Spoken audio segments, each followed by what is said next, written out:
Kapag pinapautang ka, magbayad ka. Kung wala ka pang pambayad, mag-update ka. Hindi yung basta-basta kinakalimutan mo na lang at binabaliwala. Pinapautang ka niya malamang dahil naawa siya. Pero ang ginawa mo, kinakalimutan mo na lang basta-basta. Unang-una, obligasyon naman nila na bayaran ka. Pero yung iba kasi hindi ka sinisin, hindi ka nire-replyan, pero nag-online naman. Yun ang masakit. Dahil yung pera na yan, hindi mo naman pinupulot eh. Maintindihan natin pag makiusap na pwede bang hindi mo na kami makabayad ngayon dahil kailangan namin ng pera, may emergency, ganyan. Ganon. Hindi yung wala kang update na basta-basta mo na lang kinakalimutan. Hindi maganda yan dahil unang-una pinapahiram kita na walang interest. Okay? Mga rason kung bakit kailangan magbayad ka ng utang. Una, hindi po iyan bigay at hindi po iyan regalo. Utang po iyan na kailangan mong bayaran.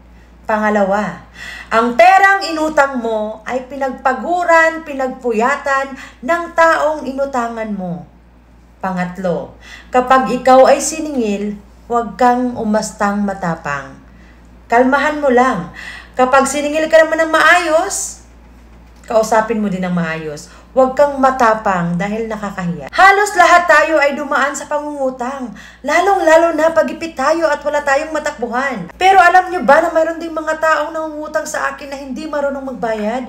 Yung tipong pagod na ako. Pagod na ako sa kakasingil. Yung ako na yung nahihiya sa sarili ko sa kakasingil. At ang masaklap doon, nakikita mo siyang online, kaya mo siya chinat. Baka sakaling magbayad. Pero alam mo ang ginawa? Sinisin ka lang at hindi ka nire-replyan. Ang mga taong ganito ay nagpapatrigger din sa atin na ano ba, kailangan pa bang mag-post para lang mapansin at mag-reply? Pero pag ginawa natin yun, tayo ang babaliktad, kawawa tayo. Kaya pakapalan na lang talaga ng mukha. Believe na lang talaga ako sa mga nangutang na hindi marunong mahiya. Kung wala pa kayong pambayad, okay, naiintindihan. Pero naman, kayo unang mag-approach, kayo unang mag-update na wala kayong pambayad. Huwag niyong hintayin na mapagod yung inutangan ninyo. At iyon magkukos ng away.